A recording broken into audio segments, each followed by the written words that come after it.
Poco F6 di tahun 2026 sekarang harganya udah turun banget loh, ini turun 2 juta dalam setahun. Dan menurut gue, walaupun banyak kontroversi dari HP ini, tapi ini malah makin worth it loh di tahun 2025. Yuk kita langsung aja review si Poco F6 di tahun 2025.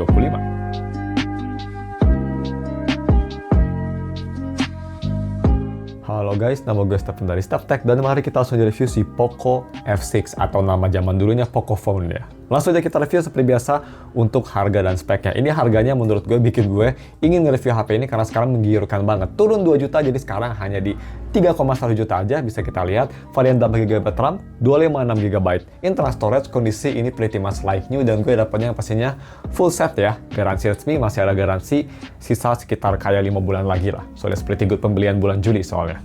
Speknya seperti apa? Speknya sendiri bisa kita lihat di B-roll. Ini masih oke banget 8S Gen 3 yang kayak Gen 2. Dia punya layar AMOLED yang pastinya high refresh rate. Dia UFS 4.0 yang sangat future proof banget, masih baru banget ya itu.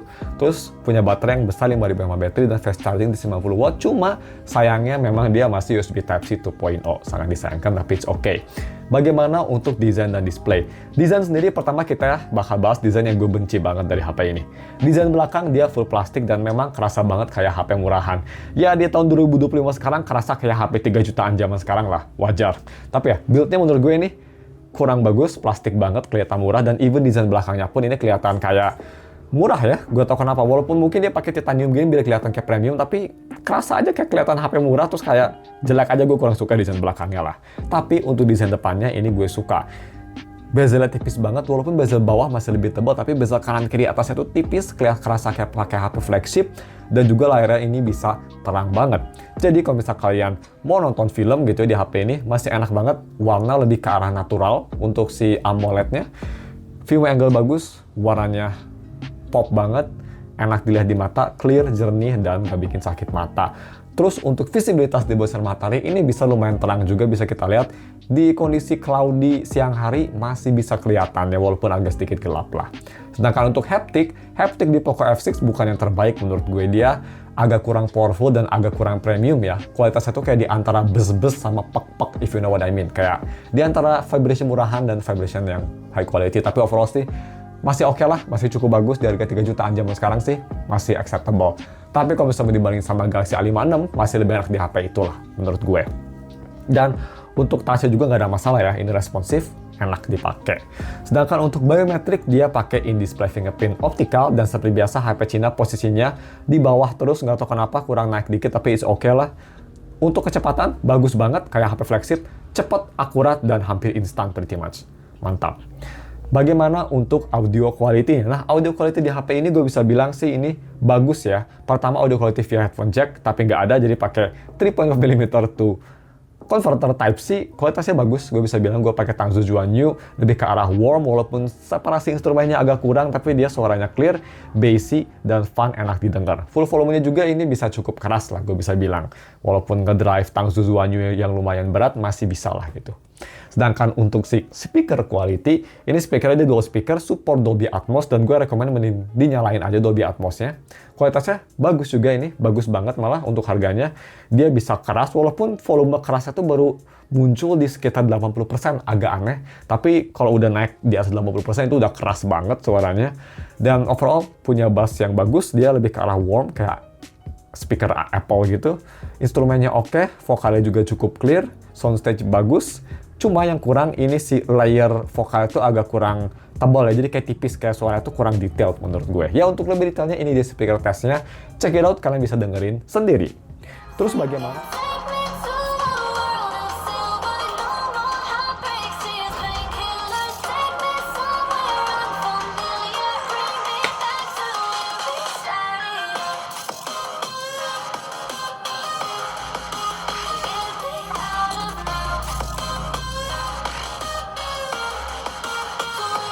Sendiri. Terus bagaimana untuk kamera quality? Yang memang pas tahun kemarin 2024 liris, bukan strongest point-nya Poco F6 ya. Tapi sekarang dia harganya cuma 3 jutaan, apalagi 3 juta rendah, 3,1 juta. ini menjadi salah satu selling point atau strong point terbesar HP ini malah. Jadi setup kamera belakang dia dua kamera aja, main kamera 50 megapiksel, ada optical image stabilization, kamera kedua 8 megapiksel ultra wide yang jelek kualitasnya by the way, dan kamera depan dia punya megapiksel sebesar 20 megapiksel, bisa nge-record di Full HD 60 fps, kamera belakang bisa di 4K 60 untuk si main kameranya aja. Jadi kualitas fotonya sendiri sih, gue nggak rekomen kalian nge-shoot pakai kamera ultrawide ever, jangan pernah. Jadi kalau misal kagok mungkin kalian harus ultrawide, ya boleh, tapi make sure ada pencahayaan yang luas. Tapi selain itu fokus ke main kameranya aja ya.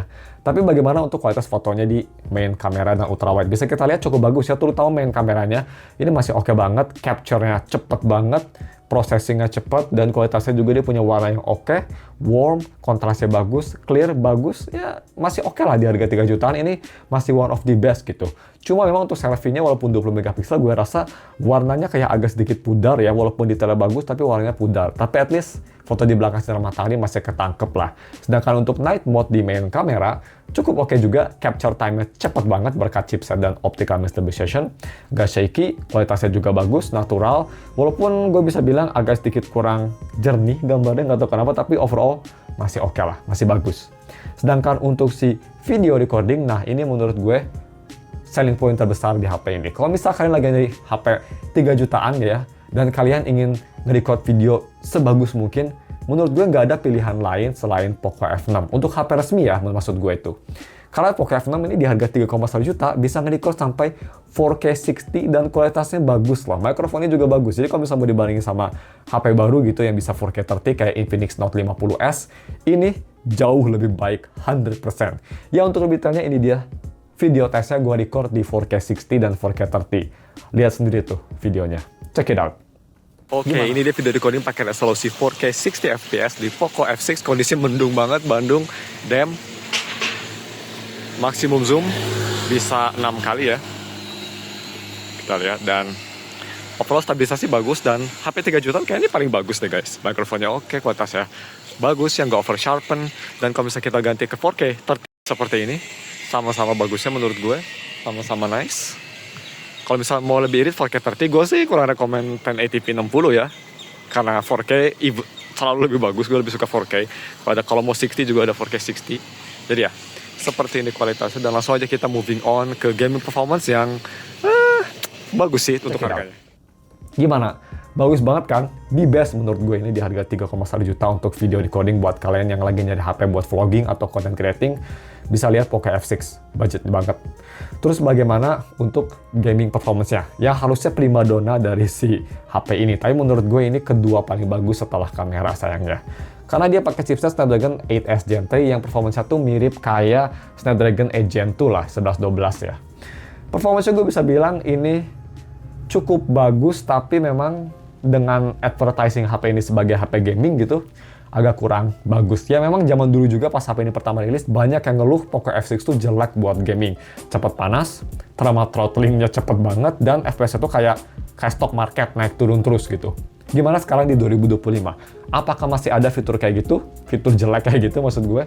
Masih ada sayangnya, tapi nggak seburuk pas tahun lalu. Jadi mungkin update-nya membetulkan sedikit patch-patch biar nggak seperti itu ya. Jadi untuk lebih detail, gue ada gaming test kemarin, udah upload di channel ketiga, bisa cek lebih detail. Sekarang gue bakal summary aja. Gue main Wuthering Waves seperti biasa. Di settingan gue coba full rata kanan, tapi shadow-nya gue turunin ke high karena ultra sih diminishing return menurut gue. FSR-nya gue offin, dan physics based animation juga gue offin. Performance-nya awal-awal 10 menit awal bagus ya. Exploring pretty much 60 fps, stabil, enak, cuma anget aja HP-nya. Tapi setelah kita coba banyak ngelawan musuh, banyak efek, itu thermal throttling terjadi di sekitar 10 menit ya, di mark 10 menit. Baru mulai thermal throttling, dan sayangnya thermal throttlingnya masih sangat agresif. Bisa kita lihat, mungkin ini di biro nggak ada ya, tapi ini thermal throttlingnya tuh kalau misalnya udah 10 menit, starternya gila banget, kadang turun sampai 13 fps kalau misalnya di hologram. Terus dia kayak naik lagi, tapi ke 20 kayak naik turunnya tuh gaje banget gitu. Tapi overall memang thermal throttlingnya masih ada. Tapi kalau udah thermal throttling, kalian cuma exploring aja atau hanya combat kecil-kecil, masih playable, nggak sampai separah itu. Jadi overall sih menurut gue memang udah nggak seburuk yang dulu gitu ya. Dulu parah banget, tapi masih ada kayak sisa-sisanya lah. Tapi sih untuk harga 3 jutaan, 3,1 ya, ini sih masih bagus banget, soalnya itu rata kanan loh guys, keep in mind. Jadi masih oke lah. Masih acceptable dan malah masih worth it menurut gue. Terus bagaimana untuk main game rhythm kayak Bandori? Main Bandori ya nggak ada masalah, smooth banget, nggak ada stutter karena bukan game berat juga ya. Haptic juga, bukan haptic sorry. Sensitivitas juga enak, nggak ada touch delay, smooth, responsif, nggak ada masalah. Cuman emang masih lebih tetap enak main di Sony, LG, atau Apple lah untuk game rhythm. Terus bagaimana untuk si UI experience? Nah, jadi UI sendiri dia sudah di HyperOS 2.0 ya bisa kita lihat. Dan sudah ada fitur-fitur AI yang bisa kayak circle to search gitu, ada lah. Cuma ini triggernya susah, tapi ada, bisa kita lihat tuh. Ada circle to search juga. Nice. Dan untuk software support sendiri, pas ini pertama rilis di Android 14, dan hanya 3 tahun software supportnya, jadi sayangnya hanya bisa sampai Android 17 ya. Ya, it's fine lah menurut gue di harga 3 jutaan, masih sama kayak Infinix gitu lah ya software supportnya. Bagaimana untuk day-to-day performance? Ini gue agak sedikit disappointing. Gue kira ini day-to-day-nya bakal kayak HP flagship, smooth banget, launching aplikasi enak gitu ya. Tapi gue bisa bilang ini day-to-day performance-nya malah masih lebih enak di Motorola Edge 60 Fusion dan Galaxy A56 yang pakai chipset mid-range. Gak tahu kenapa, ini kayak kerasa, kayak kerasa lengket gitu OS-nya. Kayak launch aplikasi sih cepet ya, tapi kayak banyak stutter dan kurang optimize aja gitu feelingnya. Walaupun chipsetnya memadai, tapi kayak HP-nya tuh kayak gaje aja gitu, kayak kurang optimisasi. Tapi ya at least dia nggak throttling, nggak cepet panas gitu ya. Cuma animasinya aja kayak banyak optimization issue. Dan selanjutnya bagaimana untuk battery life yang terakhir. Baterainya 5000 mAh battery, dan pas pertama rilis memang baterai HP ini kurang bagus, dan sekarang pun memang masih sama biasa aja. Hanya bisa bertahan sehari, pemakaian light to medium usage, dan screen on time juga hanya sekitar 7 jam aja. Dan kalau misalnya kalian main game pakai ultimate mode, ini HP memang agak sedikit cepat boros. Ya seperti itu sih baterainya di tahun 2025. Apalagi sekarang umurnya juga pasti udah degradasi ya baterainya. Dan cuma segitu aja video reviewnya, bagaimana untuk konklusinya. Tapi sebelum kita konklusi, kita bahas kelemahan yang kerasa banget dari HP ini. Pertama, ini build quality ini benar-benar kerasa murahan banget. Terus yang kedua, gaming performance-nya masih agak kurang bagus, walaupun di harganya sekarang paling bagus, terbaik ya dibanding HP lain, tapi memang dia masih belum bisa nge-solve isu throttling yang cepat, dan memang coolingnya sih nggak bagus untuk HP ini. Dan yang ketiga, UI-nya walaupun dia kerasa smooth, tapi tetap nggak sesmooth A56 atau Edge 60 Fusion yang prosesornya jauh lebih lemah. I don't know why. Itu aja sih. Overall, untuk konklusinya sih, kalau misalkan lagi nyari HP 3 jutaan, HP ini cocok menurut gue untuk dua user ya. Gamer dan videographer. Jadi ya kenapa videographer? Karena ini kameranya di 3 jutaan menurut gue paling bagus loh. Amazing banget untuk video recordingnya. Dan kenapa gamer? Walaupun ini HP bukan yang terbaik untuk gaming, tapi dia punya storage yang cepat. Jadi kalau misalnya kalian main game enteng gitu, atau main game berat sekalipun, dia loadingnya cepet banget. Terus dia punya chipset yang powerful banget, walaupun throttling, tapi tetap asalkan kalian main di medium setting, itu bisa lama sustainability-nya. Dan kalau misalnya kalian ingin visualnya bagus, bisa diratakan, cuma yang nggak bisa lama-lama atau nggak bisa banyak kayak efek-efek gitulah, hanya bisa exploring mungkin. Jadi overall cuma segitu aja untuk konklusinya gue. Overall sih gue sih masih rekomen, harganya makin murah. Semoga setelah video ini rilis nggak jadi mahal ya. Yap, cuma segitu videonya. Thank you for watching. Jangan lupa like dan subscribe, dan ketemu lagi minggu depan untuk video review lainnya. Goodbye.